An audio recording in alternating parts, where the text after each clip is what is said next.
Have you been wondering how to use LinkedIn? Do you feel like you are underutilizing LinkedIn? Are you saying, I don't even know what a LinkedIn is and how it can help my business? Well, that is what we're going to talk about today on today's show. I'm really excited because I have Rob YB Youngblood here with us. He is the LinkedIn locksmith, and we're going to get right into it right after this quick intro. Whoa. Why y'all so happy? You don't know? Sharvette Mitchell is on the radio. It's time to get motivated, excited, and influenced. Why? It's the Sharvette Mitchell Radio Show, live from Richmond, Virginia. And now, here to motivate, excite, and influence you, Sharvette Mitchell. Well, hello, everyone. And thank you so much for checking out the Sharvette Mitchell Radio Show, broadcasting live from the capital city of Richmond, Virginia, but heard all across the World Wide Web. We are tickled pink that you stopped by. Those that are listening from all of our virtual live streaming broadcast stations. Hey there to those that are listening from Periscope. Give me some hearts. Hey there, those that are hanging out in YouTube, and of course, all across Facebook. We are so excited that you are tuning in for another episode because you know the goal of my show is to motivate, excite, and influence. And we're going to do just that as we get into it today. And so as you're popping on in, just shout out, let us know where you are listening in from. Let us know what city you're coming in from. We would love to show you some love and some hellos. Okay, so let me tell you about today's guest who's hanging out in the virtual green room, ready, chomping at the bit to share some amazing insight with you. And I have Rob YB Youngblood with us. He is the Chief Connecting Officer of YB Connects LLC, which is a relationship and referral marketing firm. And his focus is really around enhancing visibility, credibility, profitability for entrepreneurs. In many circles, he is known as the LinkedIn locksmith because of his ability to unlock the advantages of LinkedIn for the purpose of turning your profile into powerful prospect magnets and turning connections into cash. Yep, we're going to get all into that today. So go ahead and share this out. Let us know who, again, where you're listening in from. We want to shout you out.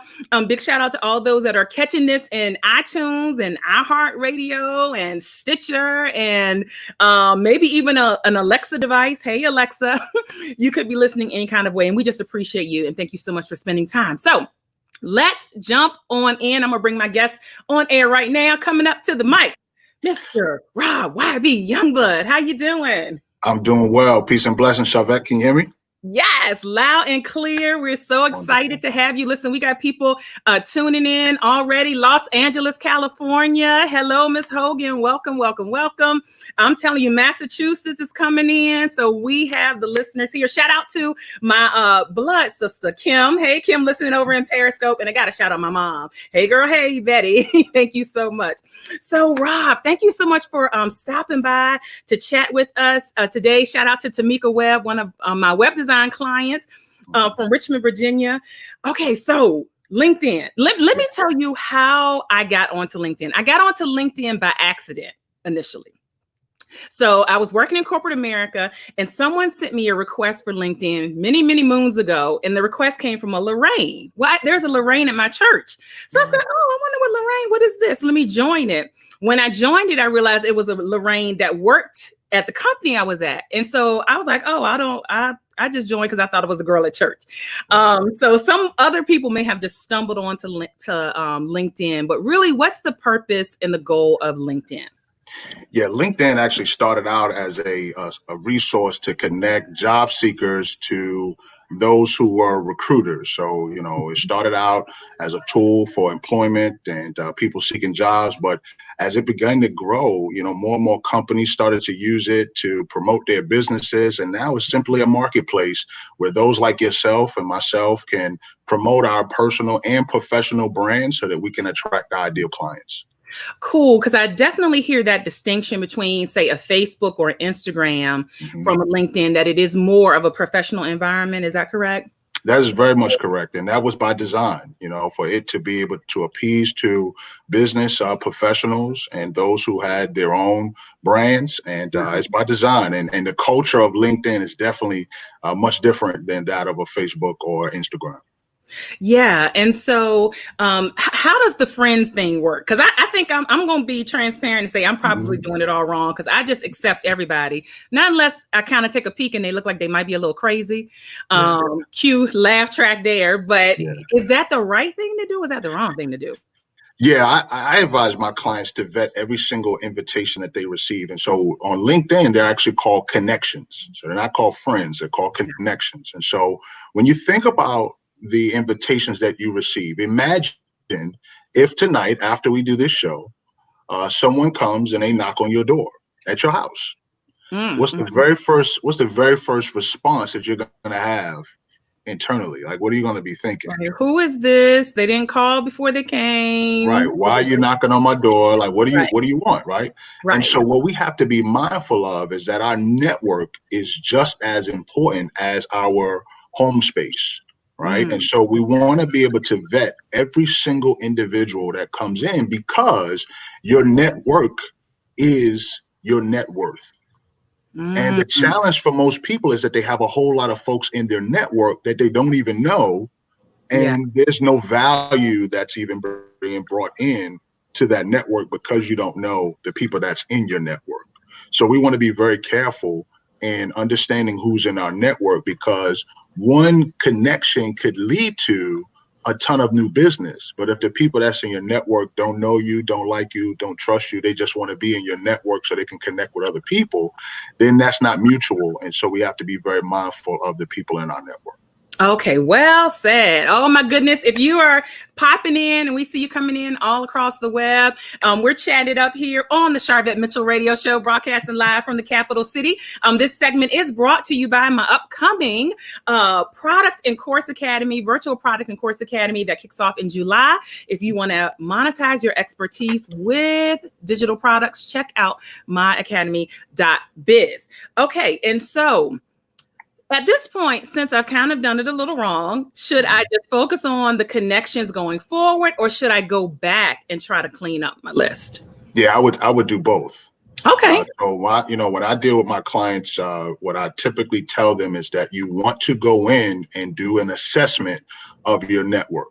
And when you go in and do an assessment of your network, it's going to tell you something. It's going to tell you either A, you know the people or you don't, or it's going to say it's been quite a while since I've communicated with these people. And the reason why you want to communicate with people is just like you just did. You want to be able to educate those in your network as to the resources and the services that you have to offer, because either they could benefit or they may know someone who can benefit. And so I think going back, assessing your network, cleaning it up. If it's people that you can look at their profile and say, I really don't know this person, or I really want to get to know this person, let me re-engage, that would be a wise move. And then moving forward, having some type of a vetting strategy so that when these people come into your network, you know who they are, what they want from you, and how you could potentially add value to them. So I would say a combo of both. Okay, awesome. Which I think brings up a great point about the profile over in LinkedIn. Because just like I would be vetting someone, there are people that would be vetting me. And so I'd love to hear either mistakes or things you've seen that people miss related to their profile on LinkedIn. Yeah, I've got a few pet peeves that I talk about. Maybe three. I'll give you about 3 to 5 big ones. Okay. The very first one is having a blank profile headshot, right? So you don't have a headshot, or even worse, you have a headshot, but it's like you at the beach, or you with someone. Understand that you never get a second chance to make a first impression. And so you want to make sure that you have a profile picture that's professional, that showcases your professional side, that gives a powerful first impression. So that's one of the first pet peeves, is when I come upon somebody's profile and they don't have an adequate, or they have no professional picture. The second thing is when you get an invitation from someone and they just kind of expect you to connect with them, right? So it's just like with the example of someone coming to your house. They knock on your door with the expectation that you're going to just let them in, not knowing who they are. Right. So people will send these blank invitations to connect. As a matter of fact, when they come into your inbox and your email, it'll sound like they're begging, right? It's like, please add me to your network, right? Please add me to your network, versus sending a customized personal note to let you know what it is that they want and why they want to connect. So that would be number two. The third thing would be gray squares, right? So you look at someone's LinkedIn profile, if you have a bunch of gray squares, and the experience part is either because you're not connected to the company's LinkedIn company page, or you just hadn't made the time to create one on your own, which now leaves you out of pocket, because now you give those set of eyeballs to someone else versus keeping them within your brand. So those would be the three biggest pet peeves. I would say four would be, if people just expect you to refer them to someone in your network without even building a relationship. And number four goes with number five, is when people automatically jump into your network and they start pitching you on their product or service. So those would be the five biggest mistakes that I think, people are making on LinkedIn. And those are the ones that I strive to help my clients to stop doing. Wow. And so for the sake of protecting the innocent, because I have the ability to screen share, I would screen share my inbox, because I have noticed an uptick in people connecting and then jumping right into my inbox. A lot of insurance, a lot of, in one day, let me tell you what I did, Whitey. I had time. You know how they say, I got time today. I had time one day. And the gentleman jumped in my inbox offering a mortgage position, not at a company, but something on a side gig dealing with mortgages and all of that. So I replied back to him and I said, I'd be interested to hear what you saw on my profile that made me a good fit for mortgages, because I have never done anything related to mortgages. There's nothing related. And he said, well, everybody wants to make money. So I reached out because, everybody needs another set, and he got snippy. Challenged. Why did you pitch me this type of business? Right. And that happens. I always wonder, how do you get mad when someone declines your offer or even questions you, right? That even happens for me. I used to be very direct. I'm still rather direct, but I would say before I accept your invitation, I need to know what do you want from me? Like, how can I help you? And I've had some people really get upset with that, and I think it's because people they have this perception that it is like a Facebook or it is like an Instagram where it's just automatic follow for follow. But when you understand the power of a network and you understand the importance of having the right people in your network, you're not going to play games and just accept anybody. A lot of folks are doing some devious things now on social media, and so it's funny. I had somebody clone my Instagram, my your LinkedIn Locksmith Instagram. I said, I made it. My mom made it, right? But you got to be very careful, because people will attempt to abuse your network. And you know what? It takes a long time to build a solid network. It only takes a few minutes to tear it down. So we have to be very careful about that. Wow. And so while you're talking about your social media and while people are hanging out and listening, how can they connect with you online? Oh, absolutely. So if you're on LinkedIn, obviously, we're talking about LinkedIn. Definitely send me a personalized invitation. You can find me, Rob YB Youngblood on LinkedIn. My second favorite is Instagram. So I love being on Instagram. I'm finding that the people that are on Instagram really want to use LinkedIn, but they just don't know how to use it. And that's why I'm able to add value. But they can find me at Your LinkedIn Locksmith. That's YOUR, because sometimes, folks might spell things a little different, right? So Your LinkedIn Locksmith, all one word. They can find me on Instagram there. And, anything that's Your LinkedIn Locksmith, you do hashtag Your LinkedIn Locksmith, you'll be able to find me on pretty much every single platform. Wonderful, wonderful. Well, I think this is a great space to take a quick break. But when we come back, I definitely want to talk about the cash, because we have a lot of entrepreneurs that listen to the show. And there may be some wondering, like, are people really generating revenue, generating money, or connections that turn into money on LinkedIn? And so we want to hear more about just how you kind of help clients go in that direction. So we'll let you hang back out in the virtual studio. And again, thanks for all those that are popping on in. You're checking out the Sharvette Mitchell Radio Show. We're broadcasting all across the World Wide Web, live from the capital city of Richmond, Virginia. And we're going to a quick commercial break. And then once we finish, we're going to be back talking to the LinkedIn locksmith. I'm telling you what. All right, here you go. A message from our sponsors. I want to teach you a lesson you'll never forget. Have you been thinking about creating your own courses or virtual products, but you don't know where to start? Are you tired of leaving money on the table and underutilizing your knowledge and skills? Let me show you how to monetize your expertise with virtual products and courses. Jump over to MyAcademy.biz. In this live 8-week course, I will show you how to create and deliver video courses, audio courses, ebooks, and more. Visit MyAcademy.biz and register for the next product and course academy, where you walk away with the strategies and tools to create cash with your experience and knowledge. Visit MyAcademy.biz to get started today.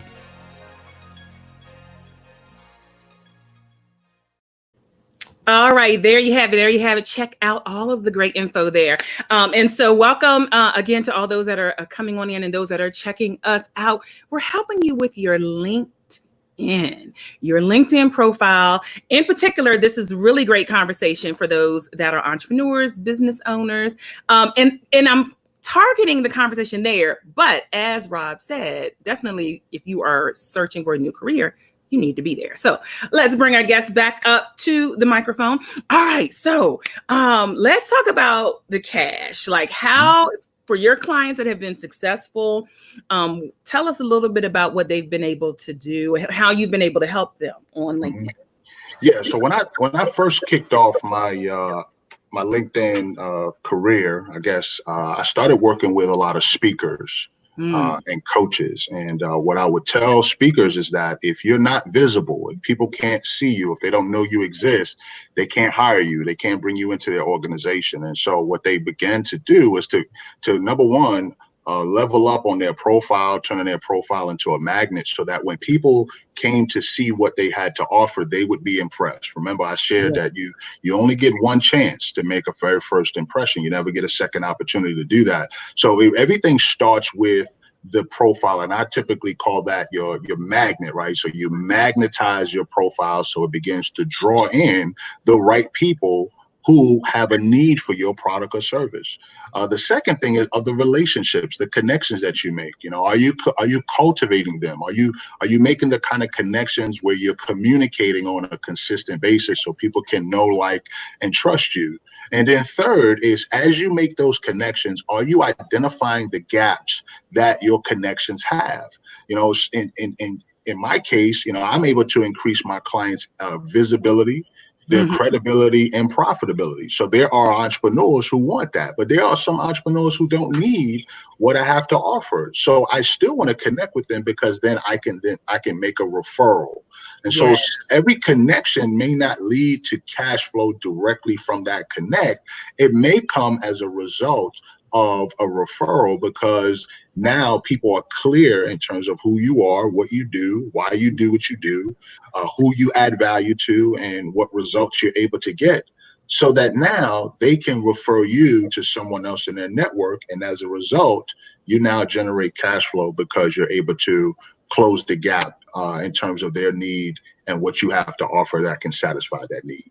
That's a great thought process to have around this kind of referral engine as well. And I want to just pop up a comment from Jeanette. Hey, Jeanette, who usually hangs out on YouTube. I see you watching us from Facebook. And she says, you know, kind of seldom use my LinkedIn account. And so for those that are listening, you know, or watching, saying I seldom use it, how often, if she wants to kind of get her feet back wet into LinkedIn, how often should we be posting? Yeah. All of that type of thing. Yeah, I would say you definitely want to incorporate LinkedIn into your marketing strategy. So one of the things I love about you, Shawette, is that you've cast a wide net. You have this platform, but you're able to reach folks in multiple places, right? And so what I would recommend is that if you want to really take advantage of LinkedIn, is that you start utilizing it at least 1 to 2 times a day. And it's not just about posting. I think a lot of people have this Instagram or Facebook mentality where it's like, I have to post all the time. And it is important for you to post. It's kind of like having a commercial on, let's say, NBC or CBS, right? So you want to make sure you have your commercials. But what's even more important is the conversations that you're having on the back end with your connections, because you can post all day, but if you have the wrong people in your network, they're not going to engage you and they're not going to like your stuff. They're not going to share your stuff because they're not totally connected to your personal brand or your professional brand. So I would say to the young lady that, get started at least 1 or 2 a day. But even before you even start posting, ask yourself, who is my ideal target? Like, who is my client? Who do I want to appeal to? And then begin to develop your profile so you can start attracting those people and then put out the kind of content that would engage those people. Which makes complete sense, because if your overall marketing plan, those same type of questions you should really be asking on Facebook and Twitter and all of that. So then LinkedIn just gets rolled into that. Hey, Coach Andrea, thanks for stopping by. Hello, Sharice. Thank you for popping in as well. And so the type of content, I have noticed personally that video does really well in LinkedIn. And now LinkedIn has the live option. And you have late breaking news about that. I still don't have access. I have to believe once I get it, it will be one of the places I'll be going. But you now are able to go live, right? Yeah, I am. So I apply. So that is an application process, right? So you have to apply, and they're very selective in terms of who they bring into that medium, because what they don't want to do is to have it be something that is abused, right? So, when you think about the culture of LinkedIn, it is social, but it's mostly business. And a lot of folks, don't understand the value of business media, right? So there's social media where we're focusing on building relationships, but you don't see folks on TV just popping up and putting a camera on them and just having a regular conversation. Everything is structured, like everything is planned. Everything is about how does this how is this received, so that I can leverage this to strengthen the brand that I have to offer, right? And so, what we find is that when people are social, they just up there, they probably doing a live, just eating food or something like that. Unless you're a chef, I know one of my clients, Rashawn McDonald, who actually has a radio show, he brought me onto his show. He actually bakes pies. Right. So it makes sense for him to have something where he's cooking or whatever, because that's a part of his background. But if that's not a part of your brand, then you really don't want to do that. But I would say, video is great. Video is definitely king. But having information that would allow people to answer questions. LinkedIn is doing some things now where you can do surveys on LinkedIn now, right? So I could, if I say, hey, did you get a chance to watch the live stream of me and Sharvette? Yes, no, who is Sharvette, right? So, at the end of the day, it's these tools that allow for greater engagement and increased visibility. Okay. And is the likelihood of having corporate clients higher if we are, if our businesses are utilizing LinkedIn?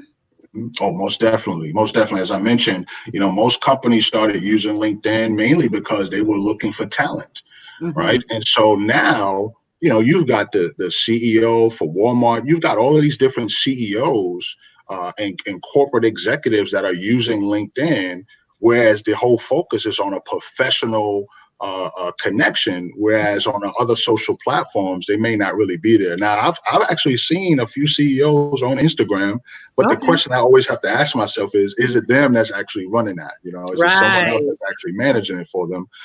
Because I know for a fact that there are some major brands, they have their marketing team or their social media team that's managing these platforms. So we have to be mindful, but there is an opportunity to connect with those folks on a LinkedIn than it is on a Facebook, because people are very guarded of their personal space. So they may not connect with you on a Facebook, but they'll definitely connect with you, or at least follow you on LinkedIn.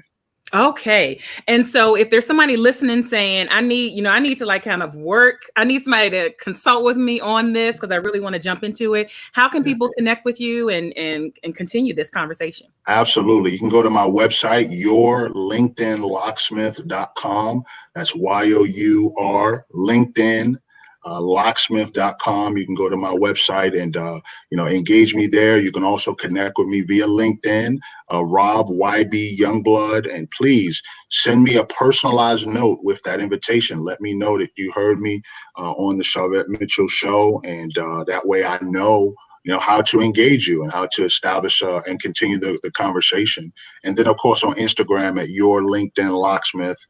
You can follow me there on Instagram as well. Wonderful. And I have tagged you Instagram, Facebook, LinkedIn. We're on Twitter and all of that. So if you're following me, guys, you can connect with Rob YB Youngblood. And so I know that you also do speaking, as well. So talk a little bit about some of the things, like if someone is doing a lot of virtual conferences are popping up now. I don't see, there's a ton of Facebook, Instagram kind of strategists, speakers. You don't see a ton. There are some, but you don't see a ton about LinkedIn. Are you available to speak at virtual conferences and things? Yes, I am. As a matter of fact, I love coaches who have communities where there isn't anyone in that community that's proficient in LinkedIn. So I've actually found success in collaborating with coaches who will bring me in and work with their teams and to just add value there. They'll invite me into their network and they'll say, "Hey, YB, can you share a few things?" And actually, it starts out like something like this, right? I connect with a coach and build a relationship with that coach, find a way to establish mutual benefit, and then from there, they bring me in to work with their teams or their followers or their clients, and we make it mutual. One of the things that I love, and I got to give a shout out to my coach, Kendall Ficklin. He and I have been rocking together since 2016, and we've got a mutual relationship where now there's folks that become a part of his community that he'll send to me because he knows that I'm an expert on LinkedIn, and I would do the same because he actually helps people develop their structures in terms of their business. So any opportunities that's mutually beneficial, I'm typically invited in. I was blessed to be certified as an Eric Thomas, an associate speaker. So I love coming in. I have a preference on doing trainings, coming in and doing workshops. So, those are some things that I have a preference in doing. And then that's what actually, helps me to grow my visibility, credibility, and profitability.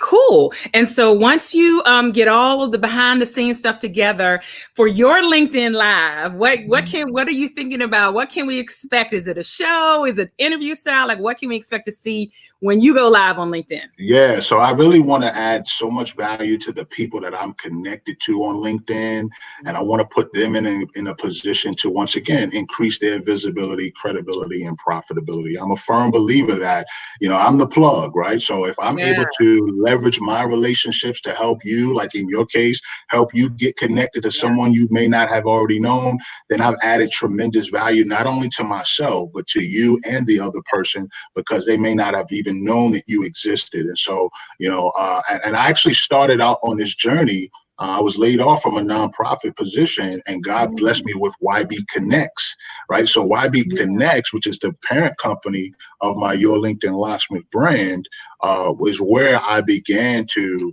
really focus on visibility, credibility, profitability. And so what I realized is that I can still do that as Your LinkedIn Locksmith, but do it in a way that I'm introducing my LinkedIn network to the people that are making moves in my LinkedIn network.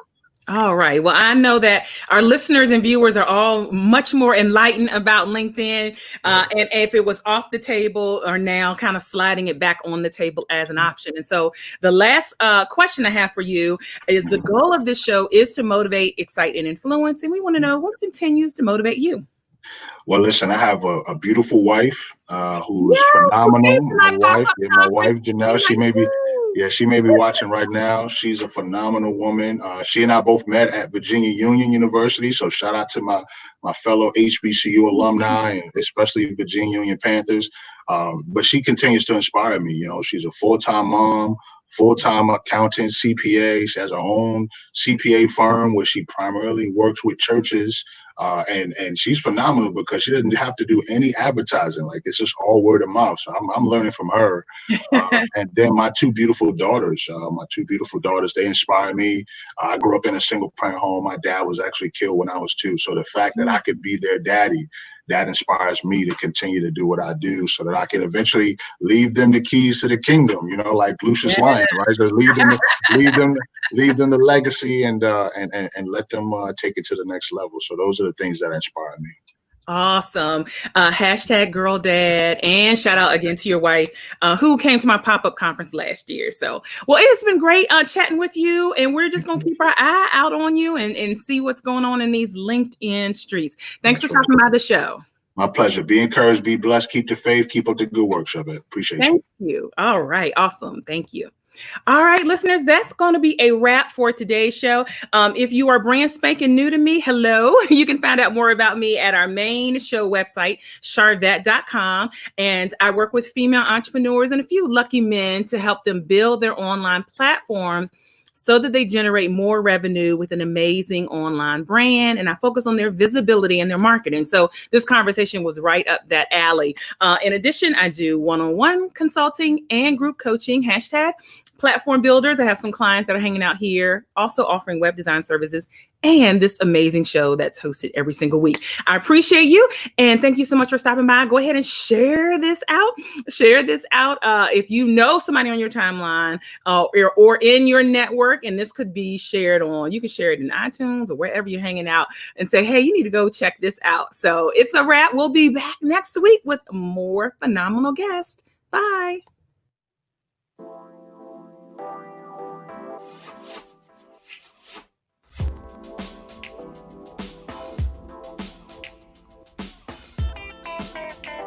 Live from Richmond, Virginia, you've been listening to the Sharvette Mitchell Radio Show. Get Sharvette Mitchell every Tuesday at 6 p.m., interviewing all the stars you want to hear from. So until next week, stay motivated, excited, and influenced. This is the Sharvette Mitchell Radio Show.